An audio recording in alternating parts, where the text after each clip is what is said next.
Please welcome Maggie McGrath, staff writer, Forbes Media; Robert Colangelo, founding farmer and chief executive officer, GreenSense Farms; Sam Schatz, managing director of corporate development, Aero Farms; Chaz Shelton, co-founder and chief executive officer, Merchants Garden Agrotech; and Mark White, founding and managing partner, Prairie Crest Capital.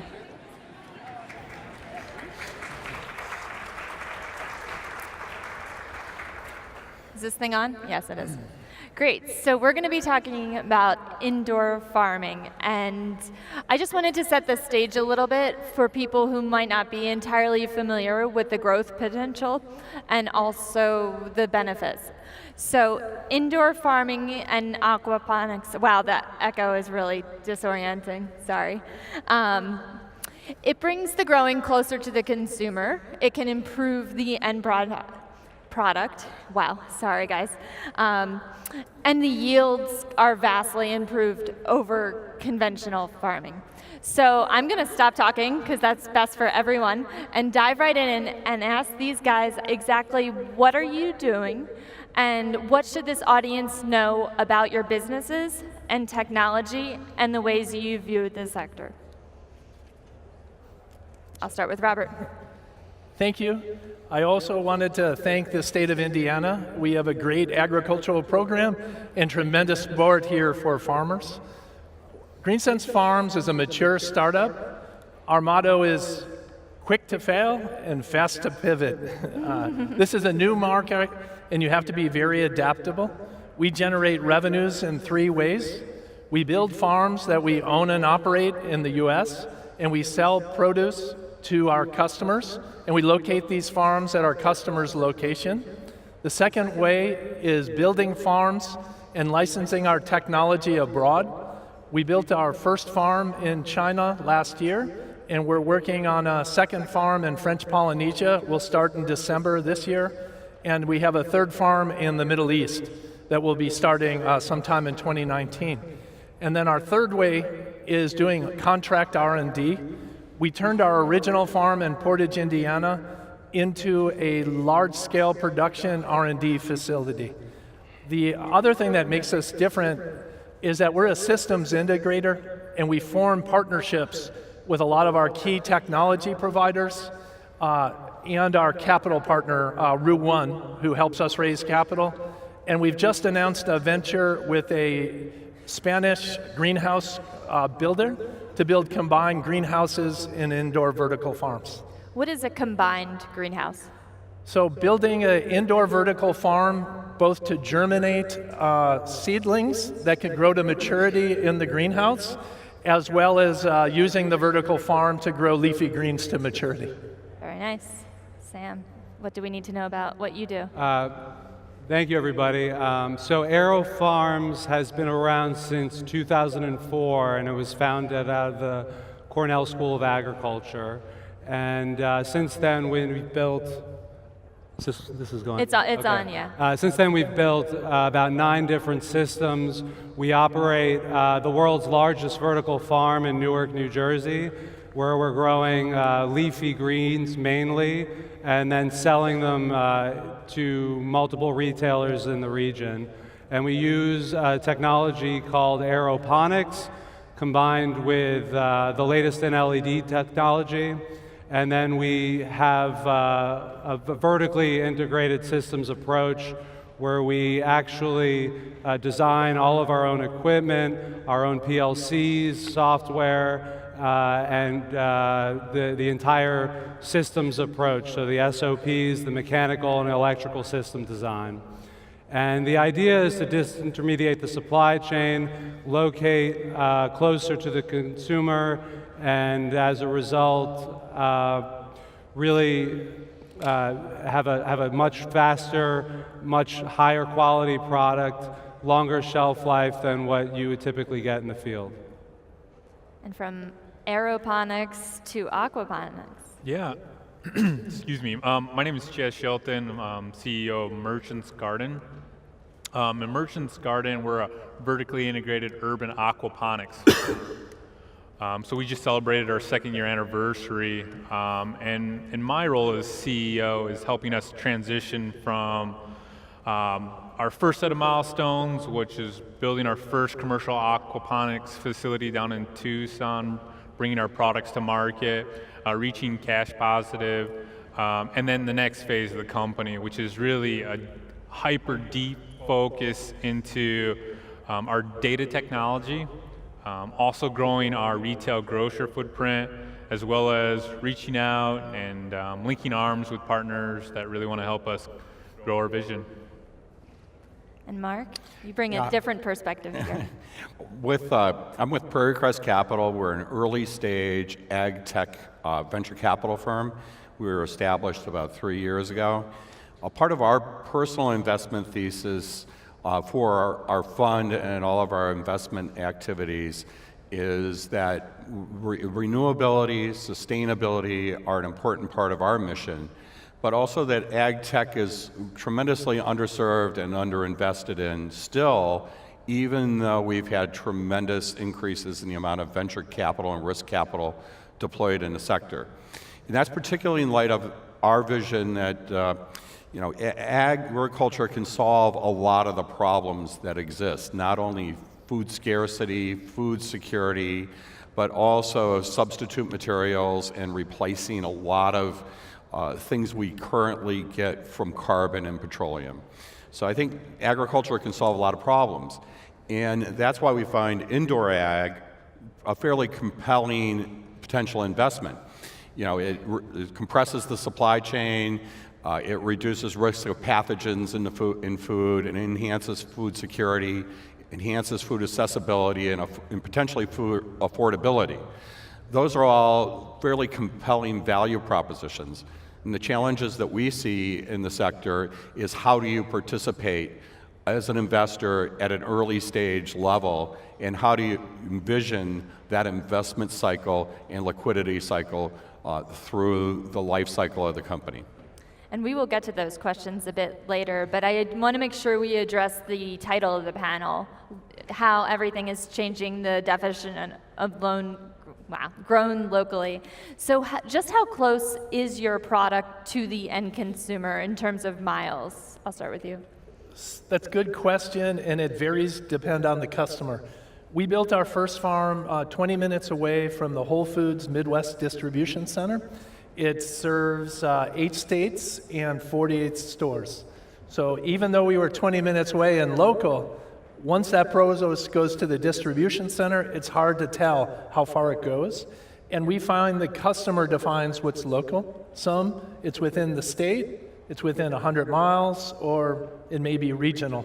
Here, Indiana has a locally grown program, which we're a member of, and in the stores, they have an area for all produce grown in Indiana that's local. That's funny. I definitely think within 100 miles, but that's just me. Sam, what about you? How does Aero think about this? Yeah, so I'll answer the question a little bit differently. What we're trying to do at Aero Farms is disintermediate the supply chain.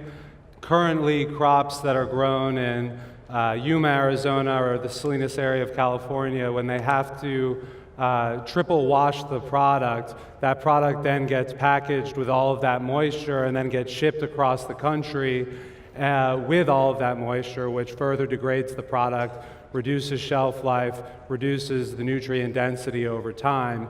So by locating relatively locally, it doesn't necessarily have to be hyper locally, and by having a process where you don't have to use pesticides and you don't have to wash the product, you're able to really disintermediate that whole process and supply a fresher, healthier product to a broader region very quickly. We're looking at our expansion in the U.S. generally to be within a day's trucking distance to the major DCs that we want to serve. But there's really no mile sort of limit to that. You have to do traffic studies and things like that. But internationally, it's a little bit different, but that's generally the rule of thumb that we use. And Chaz, talk about aquaponics and what local means in that sector. Yeah, aquaponics is the combination of aquaculture with hydroponics, so fish waste is the fertilizer to our produce. And on average, our product moves about 3.5 miles to customers. So we service about 88 schools, 50 restaurants, and a few different grocery chains within Tucson, which is about a population of 1 million. For us, the aquaponics gives us a level of local and transparency that we really think is unique. It's a very easy narrative to share with our customers and consumers where, fish waste is fertilizer, and that connectivity and transparency to consumers is really what we want to add value to in everything that we do.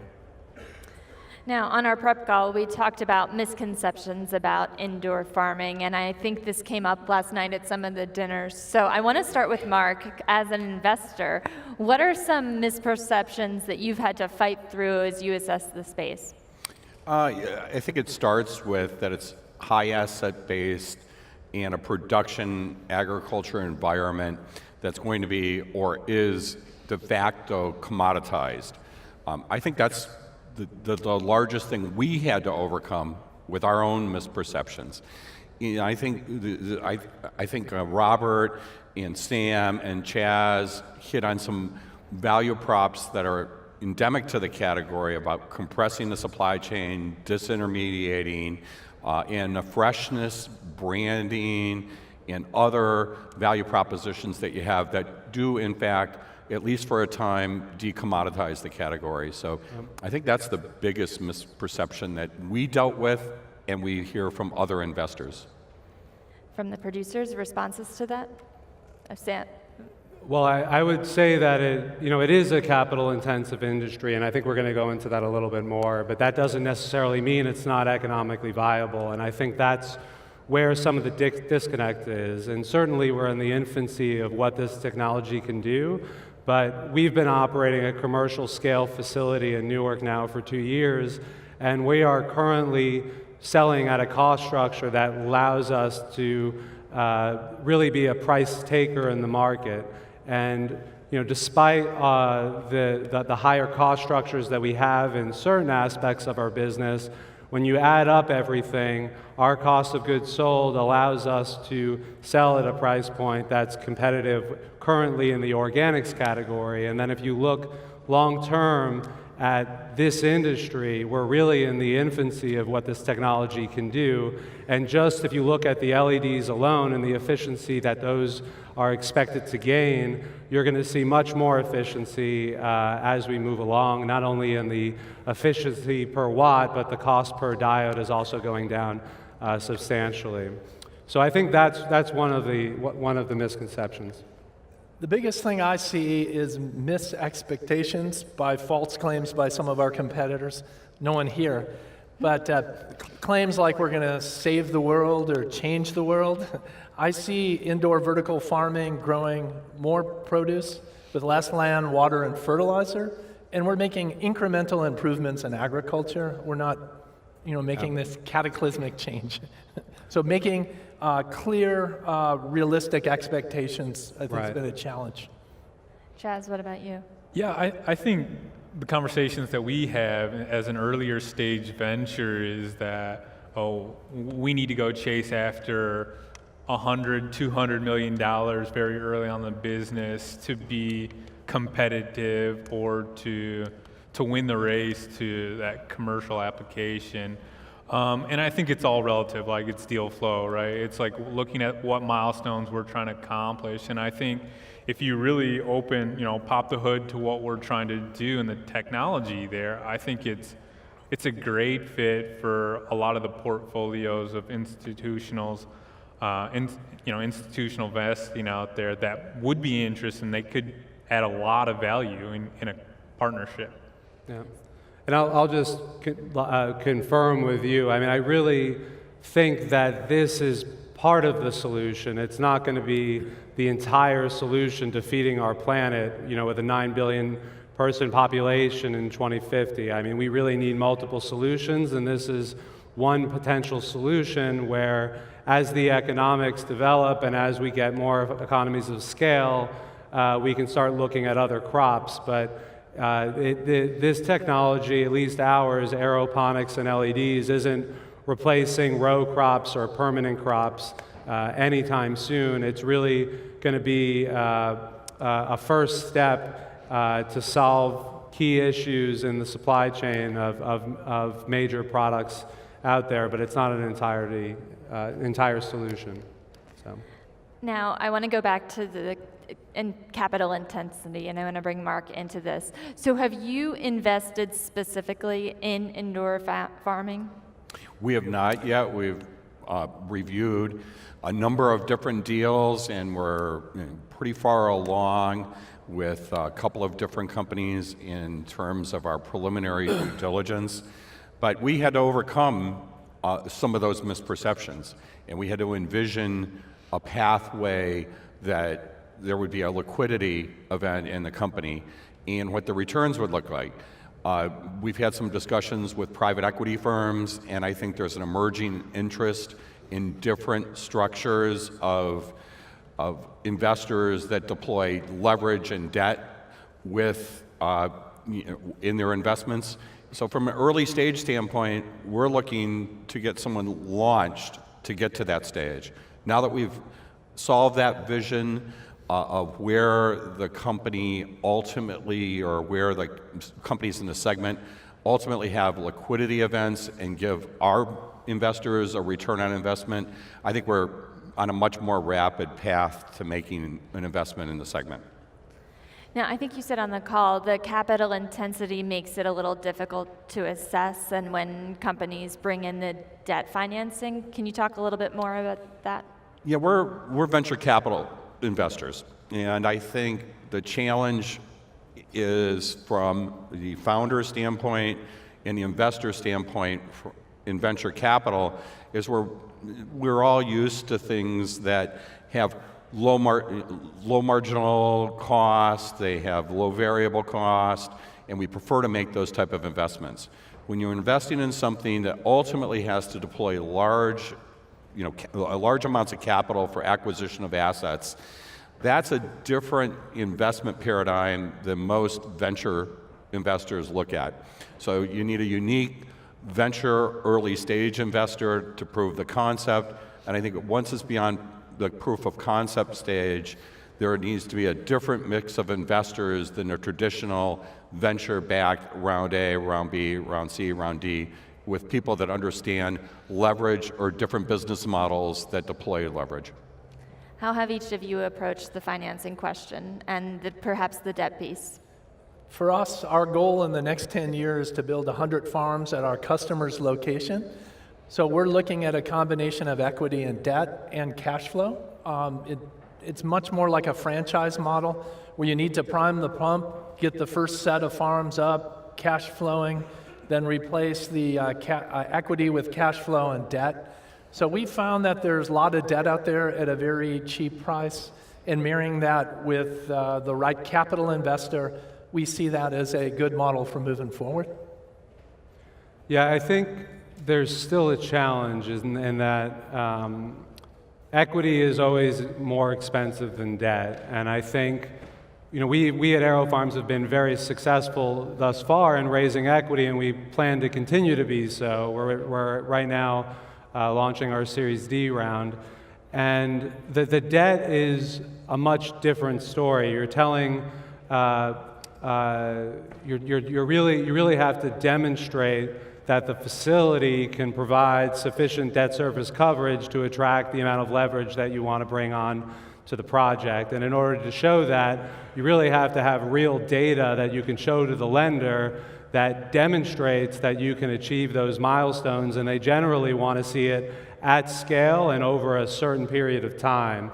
And obviously, in order to build a facility of that size, you need to either spend all equity on it, which was super expensive, or you need to find some sort of debt capital to go in there. And so we have been really focused on this sort of transitional period where we're building out these large farms at scale using a kind of transitional debt strategy. And I'm happy to talk to folks about that, but there's programs in the US like the New Market Tax Credit Program, which are helpful in that effort.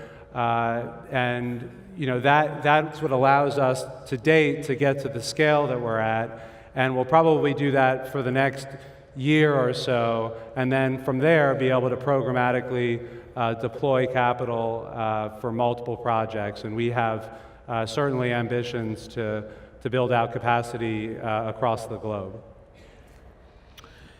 Yeah, I think debt's going to be a huge instrument for us in the future, but near term, we really feel like we need venture capital to come in to help us develop and mature the technology that really enables us to scale.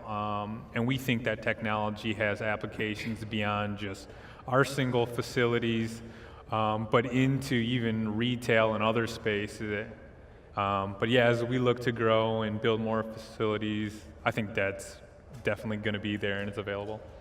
So the panel has grown locally, but I want to address the international opportunity. You mentioned China, but how did the rest of you think about it? But I guess if you want to start talking a bit more about what you see as the international potential. I see the ability to be profitable much higher in select resource-constrained markets where there's either shortages of land, water, or growing seasons are very short, and they're paying high prices for produce. So areas like French Polynesia that we're working in where the prices are 3 times higher is very economical. Hawaii, Alaska. These to me are the sort of the low-hanging fruit markets that you want to hit first, perfect your model, and then you can bring into more competitive models. Anyone else?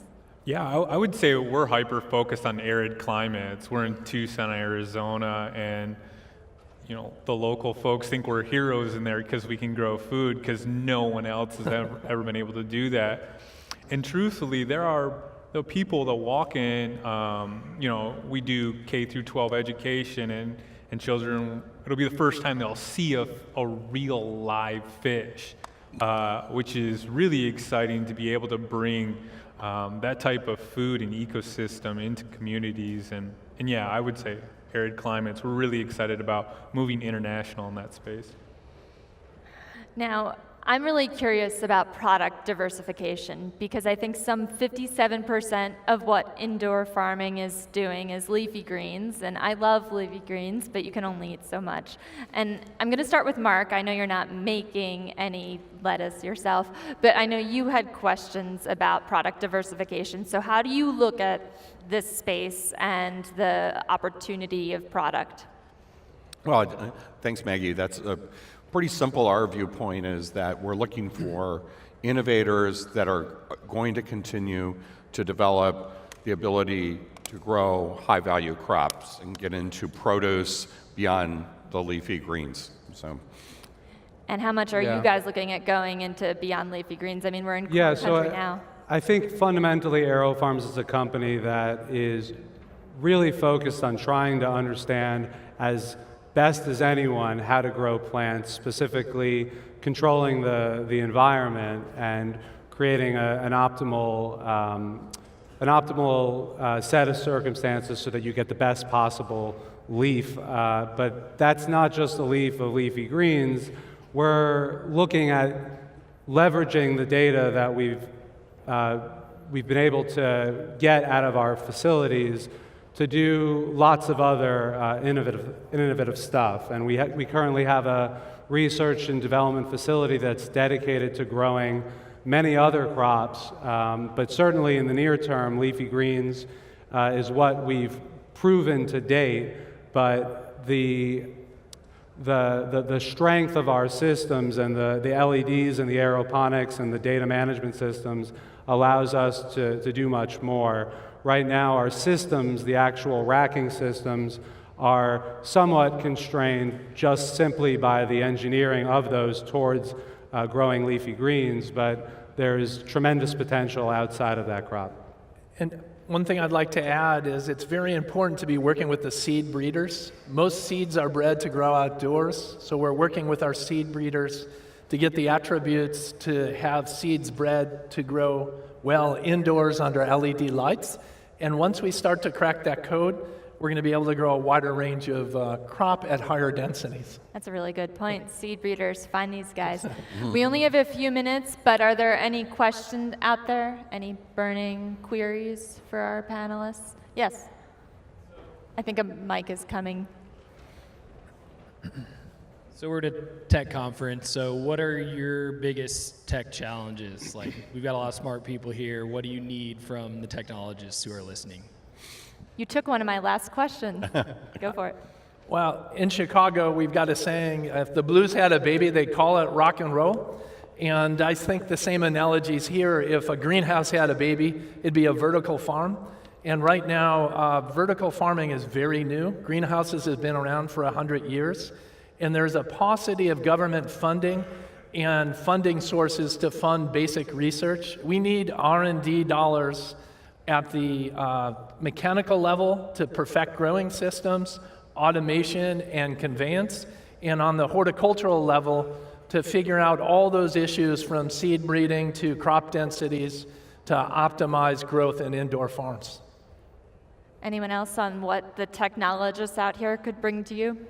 Yeah, I mean, data, I think reaches in every part of ag, but for us, we're really exploiting the opportunity of this fast-growing segment of locally grown food, and we're really understanding what consumers want behind local food is they want data and information about the food that they're putting in their bodies. And being a local urban farm, we can give them a degree of that, but they want more, and we want to be able to give that in a digital format. And I don't think that just is in the world of ag, but I think that stretches all the way to the retailer too. So data management. Any other questions? Yeah, I would say I think we're very good at capturing data. I think there's a lot of opportunity in particularly machine vision, machine learning algorithms to help make sense of that data and really optimize based on it. And we've done some good work to date, but I think it's still early days, particularly in that area, and there's certainly a lot of demand for folks that have that expertise that are in this industry. We have about a minute left, and with that minute, I want your predictions. What excites you about the future of indoor farming? If we were to have this conversation in a year, what do you hope to be able to tell me about what you've done? I'll start with Mark. Well, what excites me is the speed at which it is evolving.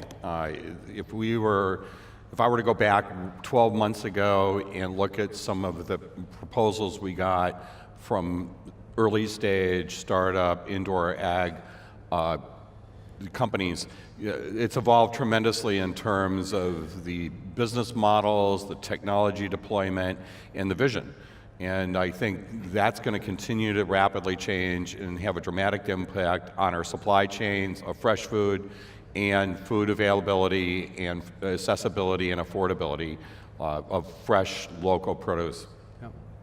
Well, I think at Aero Farms we've been very much focused on getting our large production facility hitting all of its benchmarks, and I'm thrilled to say that it has been regularly hitting them now for quite some time. And I think what that allows us to do is go out and build many more farms very, very quickly because we've built something that works. We're able to supply the market at a cost that's competitive with the field farmer, and that's a tremendous advance for us and for the industry. And I think, we started probably a little bit sooner than most, and I think some of our competitors are certainly able to catch up, but I think we're at that point now where in 2019 we're going to start meaningfully deploying this technology across the globe.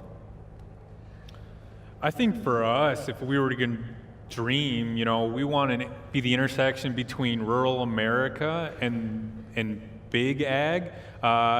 And the consumer. We want to be able to give every consumer experience of what it is to touch and feel and cultivate some of your food. And we think urban and being an urban farm, we can give that experience. In a final 30 seconds. We would like to see our CapEx decrease from $150 a square foot to $125 to $100 a square foot, and increase our density of 1,000 heads of lettuce per square foot per 24-foot tall column up, and shorten our grow times and increase our biomass. Love it. Love numbers. Thank you all for your time and attention. Thank you. Good job. Thanks. Good